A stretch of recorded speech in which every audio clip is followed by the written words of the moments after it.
Hello everyone. CGPSC मुख्य परीक्षा के लिए पेपर 7 पार्ट 1 डिस्कशन का ये हमारा 11वां वीडियो है। आज के इस वीडियो में हम आरटीआई एक्ट से संबंधित बचे हुए प्रावधानों की चर्चा करेंगे। पिछले वीडियो में हम आरटीआई एक्ट के अंतर्गत ऐसे इन्फॉर्मेशन जिसको कि पब्लिक किए जाने से मना किया जाएगा या जो अपवाद स्वरूप इन्फॉर्मेशन है उनके बारे में हम चर्चा कर रहे थे। आज हम सूचना आयोग इंफॉर्मेशन कमीशन के बारे में चर्चा करेंगे। इंफॉर्मेशन कमीशन का उद्देश्य क्या है? इंफॉर्मेशन कमीशन का उद्देश्य है केंद्र और राज्य स्तर पर जो सूचना आयोग हैं उनका उद्देश्य है अगर लोक प्राधिकारी द्वारा इंफॉर्मेशन प्रोवाइड नहीं किया गया है तो आम जनता यहाँ पर अपना आवेदन लगा सकती है और सूचना प्रदान इनको यहाँ से किया जाएगा या सूचना प्राप्त करने के लिए जो भी उचित कार्रवाई है वो इनके द्वारा किया जाएगा सूचना आयोग के द्वारा। ठीक, अब सूचना आयोग दो लेवल पे है, एक तो केंद्रीय स्तर पर और एक है राज्य के स्तर पर। केंद्रीय स्तर पर जो है इनको हम क्या कहते हैं? केंद्रीय सूचना आयोग, सेंट्रल इंफॉर्मेशन कमीशन। और राज्य वाले को हम क्या कहते हैं? स्टेट इंफॉर्मेशन कमीशन या राज्य सूचना आयोग। इनके बारे में वर्णन कहाँ है? तो केंद्र वाले का वर्णन है धारा नंबर 12 में और राज्य वाले का वर्णन है धारा नंबर 15 में। केंद्रीय सूचना आयोग धारा नंबर 12 में वर्णित है और राज्य सूचना आयोग धारा नंबर 15 में वर्णित है। सबसे पहली इनका गठन कैसे होता है? तो राजपत्र में अधिसूचना के द्वारा केंद्रीय सूचना आयोग और राज्य सूचना आयोग का गठन किया जा सकता है। ठीक, इसके बारे में प्रावधान मैंने बताया धारा नंबर 12 और 15 में दिया गया है। संरचना किस प्रकार की है? संरचना है एक मुख्य सूचना आयुक्त होगा और 10 से अनधिक मतलब मैक्सिमम 10 सदस्यों से युक्त एक संस्था होगी जिसको कि हम सूचना आयोग कहेंगे। केंद्र के स्तर पर केंद्रीय सूचना आयोग और राज्य के स्तर पर राज्य सूचना आयोग, दोनों में ही संख्या कितनी है? एक मुख्य सूचना आयुक्त होगा और अधिकतम 10 सदस्य हो सकते हैं। इनकी नियुक्ति कौन करेगा? तो केंद्र के स्तर पे राष्ट्रपति और राज्य स्तर पर राज्यपाल। मुख्य सूचना आयुक्त या जो सदस्य होंगे उन सभी की नियुक्ति केंद्र के स्तर पे राष्ट्रपति और राज्य के स्तर पे राज्यपाल के द्वारा किया जाएगा। अब राष्ट्रपति या राज्यपाल अपने मन से किसी व्यक्ति को तो यहाँ पे नियुक्त करेंगे नहीं। ठीक, तो इन्हें एक लिस्ट मिलेगा या रिकमेंडेशन मिलेगा कि इस व्यक्ति को आप मुख्य सूचना आयुक्त या सदस्य के रूप में नियुक्त कर दीजिए। तो इन्हें यह जो लिस्ट मिलेगा, इस लिस्ट को बनाने की जो जिम्मेदारी होगी वो नियुक्ति समिति के पास होगी। और इस नियुक्ति समिति में कौन कौन शामिल होंगे? तो केंद्रीय सूचना आयोग में जो अध्यक्ष या सदस्य होंगे इनकी नियुक्ति के लिए जो नामों का रिकमेंडेशन होगा, उस रिकमेंडेशन कमेटी में प्रधानमंत्री, लोकसभा में विपक्ष के नेता और एक केंद्रीय मंत्री, इन 3 मेंबर्स की एक कमेटी होगी। ये एक लिस्ट प्रिपेयर करेंगे, वो लिस्ट जाएगा राष्ट्रपति के पास और राष्ट्रपति उसमें अपनी सहमति देंगे, साइन करेंगे और उसके बाद में मुख्य सूचना आयुक्त या अन्य सदस्यों की नियुक्ति यहाँ पे हो जाएगी। उसी प्रकार राज्य वाले में रिकमेंडेशन देने की जिम्मेदारी या अधिकार होगा किसके पास? मुख्यमंत्री। इसके अलावा विधानसभा में विपक्ष का जो नेता है और साथ ही एक केंद्रीय मंत्री, एक कैबिनेट मंत्री। ये 3 लोग मिल करके राज्यपाल को एक नामों की सूची प्रोवाइड करेंगे और राज्यपाल अपनी सहमति देगा। उसके बाद में मुख्य सूचना आयुक्त और अन्य सदस्यों की यहाँ पे नियुक्ति तय हो जाएगी। ठीक है, अल्टीमेटली जब राष्ट्रपति या राज्यपाल अपनी सहमति दे देंगे या साइन कर देंगे तो वो उन सभी को अपने अपने पोस्ट पे कह सकते हैं कि नियुक्ति मिल जाएगी। अब इनके कार्य क्या हैं? जो मुख्य सूचना आयुक्त या अन्य सदस्य नियुक्त हुए हैं, इनके कार्य क्या हैं? इनका काम है अधीक्षण, इनका काम है निर्देशन और इनका काम है प्रबंधन। मतलब केंद्रीय सूचना आयोग या राज्य सूचना आयोग से संबंधित जो भी कृत्य हैं उनके कामों का इंस्पेक्शन करना, अधीक्षण करना, या उनको डायरेक्शन प्रोवाइड करना, या उनका मैनेजमेंट देखना, यही इनके मुख्य कार्य हैं। ठीक है। इसके बाद में इनकी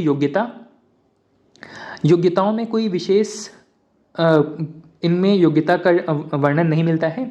यही बताया गया है कि प्रशासन का व्यापक ज्ञान या अनुभव हो, ऐसे किसी व्यक्ति को हम मुख्य सूचना आयुक्त या इन समितियों का सदस्य बना सकते हैं, मतलब आयोग का सदस्य बना सकते हैं।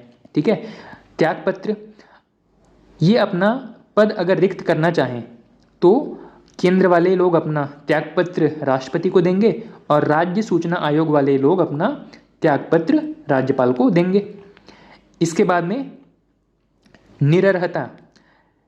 निरर्हता का मतलब है कि कोई व्यक्ति कब योग्य नहीं रह जाएगा केंद्रीय सूचना आयोग या राज्य सूचना आयोग में अध्यक्ष या सदस्य बनने के लिए।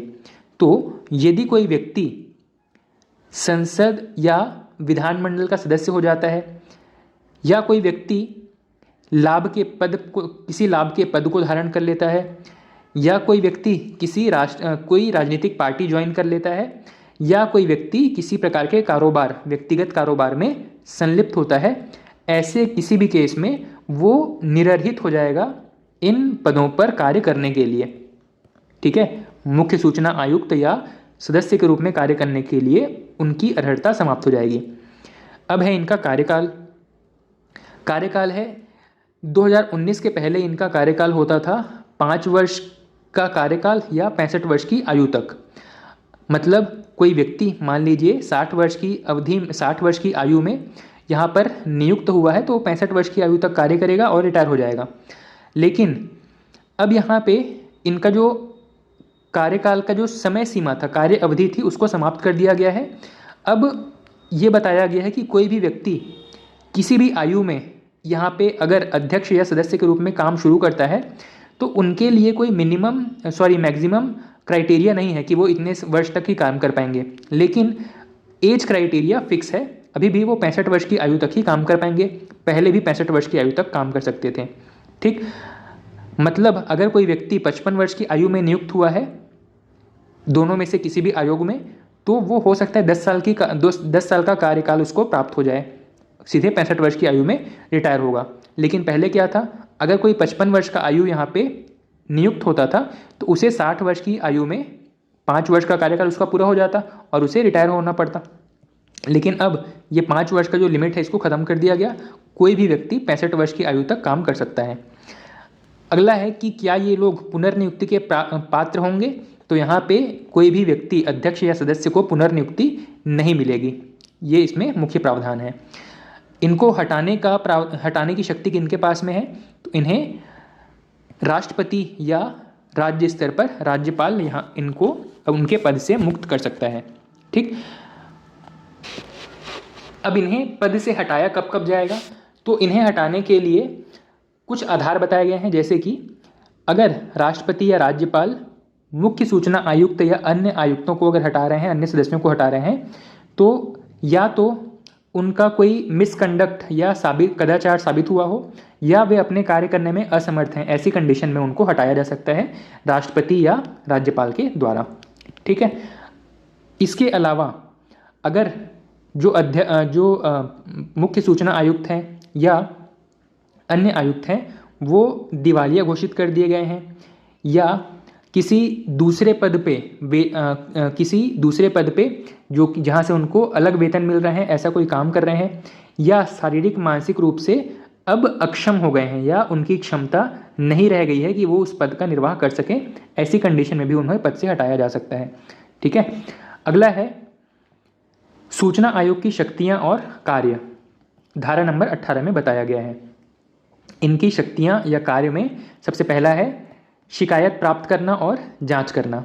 कोई व्यक्ति अगर अपनी शिकायत लोक प्राधिकारी के पास दर्ज करवा चुका है, वहाँ से संतुष्ट नहीं हुआ है और अब अपनी शिकायत जो है वो आयोग के पास दर्ज कराता है, सूचना आयोग के पास दर्ज कराता है, तो ऐसी सूचनाएं प्राप्त करना और उनकी जांच करना, साथ ही किसी विषय में जांच हेतु युक्त आधार खोजना, ये भी इनका एक कार्य है। जांच करते समय इनके पास सिविल न्यायालय की शक्ति हो जाती है, मतलब ये किसी व्यक्ति को समन कर सकते हैं, कोई दस्तावेज मंगा सकते हैं, कोई अभिलेख प्राप्त कर सकते हैं। ये सभी शक्तियाँ इनके पास होती हैं। मतलब सिविल न्यायालय की ज़्यादातर शक्तियाँ इनको भी बाय डिफ़ॉल्ट प्राप्त हो जाती हैं ताकि ये अपने दायित्वों का निर्वाह कर सकें। अगला है, किसी लोक प्राधिकारी के नियंत्रण में अगर कोई अभिलेख है, उन अभिलेखों की जांच करना, परीक्षण करना, यह भी इनके शक्तियों के अंतर्गत शामिल है। साथ ही ये अपनी वार्षिक रिपोर्ट तैयार करके उचित सरकार को भेजते हैं। मतलब केंद्र वाले केंद्र सरकार को भेजेंगे और राज्य वाले राज्य सरकार को भेजेंगे। इस प्रकार ये इनके कुछ शक्तियाँ और कार्य हैं। अब हम आरटीआई की चुनौतियाँ देखते हैं। आरटीआई ये एक जो कानून है वो समाज के लिए या पूरी व्यवस्था में ट्रांसपेरेंसी लाने के लिए या भ्रष्टाचार कम करने के उद्देश्य से तो लाया गया था, लेकिन अभी भी इसको लागू करने में कौन सी चुनौतियां हमको देखने को मिलती हैं। सबसे महत्वपूर्ण है पद रिक्ति। जितने भी पद लोक सूचना अधिकारी के बताए गए हैं उनमें से लगभग 20% पद खाली हैं। इसके अलावा बहुत से ऐसे मामले हैं जो कि एक लंबे समय से जिन पर कोई कार्रवाई नहीं हुई है, मतलब लंबित मामलों की संख्या बहुत बढ़ते जा रही है। इसके अलावा जो आरटीआई एक्टिविस्ट होते हैं, आरटीआई कार्यकर्ता होते हैं जो कि किसी विभाग से, किसी विशेष परियोजना से संबंधित या किसी विशेष स्कीम से संबंधित कोई जानकारी प्राप्त करके उसे पब्लिक में, जनता में इंफॉर्मेशन स्प्रेड करना चाहते हैं, फैलाना चाहते हैं, तो ऐसे आरटीआई कार्यकर्ताओं को हत्या की धमकी भी मिलने लगती है। साथ ही कुछ ऐसे लोग हैं जो कि आरटीआई का दुरुपयोग करते हैं। किसी विशेष व्यक्ति से, उनके किसी विशेष व्यक्ति या किसी विशेष विभाग से कोई जानकारी निकाल लेंगे और उसे एक्सटॉर्शन के लिए उपयोग करेंगे। इसके अलावा लोगों में अशिक्षा, मतलब अभी भी बहुत सारे लोगों को ये पता नहीं है कि अगर उन्हें किसी विशेष विभाग से कोई जानकारी निकालना है तो किस प्रकार से पूरी प्रक्रिया होगी। ठीक है, अशिक्षा भी इसकी एक महत्वपूर्ण बड़ी कमी है, चुनौती है। साथ ही जागरूकता की कमी, जिनको इन आरटीआई का प्रोसेस पता भी होगा, वो अपनी जागरूकता का उपयोग नहीं करते हैं। ठीक है, मतलब उन्हें इन्फॉर्मेशन तो है कि आरटीआई के द्वारा कोई सूचना प्राप्त की जा सकती है, लेकिन उनमें जागरूकता की कमी है कि वो अपना अधिकार प्राप्त करने के लिए लड़ना या परेशान होना नहीं चाहते हैं। साथ ही नौकरशाही, ब्यूरोक्रेसी, यह भी एक महत्वपूर्ण कारण है या चुनौती है। साथ ही राजनीतिक संलिप्तता, इन्फॉर्मेशन को दबाने के लिए उन्हें ऐसी कैटेगरी में डाल दिया जाता है जिससे कि आम जनता की पहुंच उन तक सुनिश्चित नहीं हो पाती है। ठीक है, एक रीज़न दे दिया जाएगा कि यह जो इन्फॉर्मेशन है वो राष्ट्रहित में या इससे राष्ट्र का हित बिगड़ता है या फिर इसे राष्ट्रहित में पब्लिक करना राष्ट्रहित के विरुद्ध है। ऐसा कोई भी एक रीज़न दे करके, कारण दे करके बहुत सारे इन्फॉर्मेशन को दबा दिया जाता है। ठीक है, तो ये सभी चुनौतियां हैं। अब इनके समाधान क्या हैं? तो इन्हीं समस्याओं का जब हम उपाय खोजेंगे वही हमारे लिए समाधान बन जाएगा।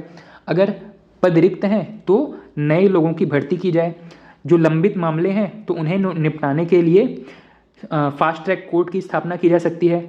अगर किसी आरटीआई एक्टिविस्ट को हत्या की धमकी मिलती है तो उन्हें पुलिस सुरक्षा प्रोवाइड की जा सकती है। यदि आरटीआई का दुरुपयोग हो रहा है तो आरटीआई से संबंधित प्रावधानों को और स्ट्रिक्ट किया जाए, उन्हें इस तरीके से उनमें संशोधन किया जाए ताकि उनका दुरुपयोग कम से कम हो सके। साथ ही जो अशिक्षा है, मतलब किसी व्यक्ति को अगर पता ही नहीं है कि आरटीआई जैसी कोई चीज़ है तो उन्हें शिक्षित किया जा सकता है। अलग अलग स्थानों पे बैनर, पोस्टर लगाए जा सकते हैं। स्कूल के करिकुलम में इसको शामिल किया जा सकता है। ठीक है, यूट्यूब, व्हाट्सएप, फेसबुक, इन ऑनलाइन माध्यमों से भी इससे संबंधित इन्फॉर्मेशन स्प्रेड किया जा सकता है। टीवी में, अखबारों में इससे संबंधित प्रावधानों को हम छपवा सकते हैं ताकि लोगों को पता चल सके कि उनके पास कौन कौन सी शक्तियां हैं अपनी जानकारी प्राप्त करने के लिए। इसके बाद में अगर जागरूकता की कमी है तो हम कोई ऐसे क्षेत्र जहाँ पे जन जागरूकता फैलाने के लिए शिक्षा या फिर स्कूल या फिर ऑनलाइन माध्यम भी अवेलेबल नहीं है, वहाँ पे हम नाटक या नुक्कड़ नाटक जैसे मंचों का सहारा ले सकते हैं। ठीक, उन्हें किसी कहानी के माध्यम से उनमें जन जागरूकता लाई जा सकती है। नौकरशाही और राजनीतिक संलिप्तता, ये जो सबसे बड़ा और महत्वपूर्ण कारण है, इनको कानून के द्वारा ही इन पर अंकुश लगाया जा सकता है। ठीक है, तो इस तरीके से इन समस्याओं में ही इनके समाधान निहित हैं। जो समस्याएं हैं, इन समस्याओं को दूर करने के जो उपाय हैं वही हमारे लिए समाधान है। अब एक महत्वपूर्ण नोट है, नवंबर 2019 में सुप्रीम कोर्ट के संविधान पीठ ने निर्णय लिया है कि मुख्य न्यायाधीश का जो कार्यालय है वह भी लोक प्राधिकारी के अंतर्गत आएगा, मतलब वहाँ से भी हम सूचनाएं प्राप्त कर सकते हैं। पहले उनका जजमेंट ये था कि सुप्रीम कोर्ट का जो मुख्य न्यायाधीश है उनका ऑफिस सूचना के अधिकार के दायरे में नहीं आता है, मतलब आरटीआई के दायरे से इन्होंने खुद को बाहर रखा हुआ था। लेकिन अब संविधान पीठ ने एक फैसला दिया है 2019 में कि मुख्य न्यायाधीश भी आरटीआई के दायरे में आ सकते हैं। ठीक है, तो ये महत्वपूर्ण इन्फॉर्मेशन थी हमारे आरटीआई अधिनियम को लेकर के। आज की इस वीडियो में इतना ही। इस प्रकार हमारा आरटीआई का एक्ट भी यहाँ पर कंप्लीट होता है। नेक्स्ट वीडियो में हम किसी नए एक्ट के साथ अपना वीडियो कंटिन्यू करेंगे। Thank you.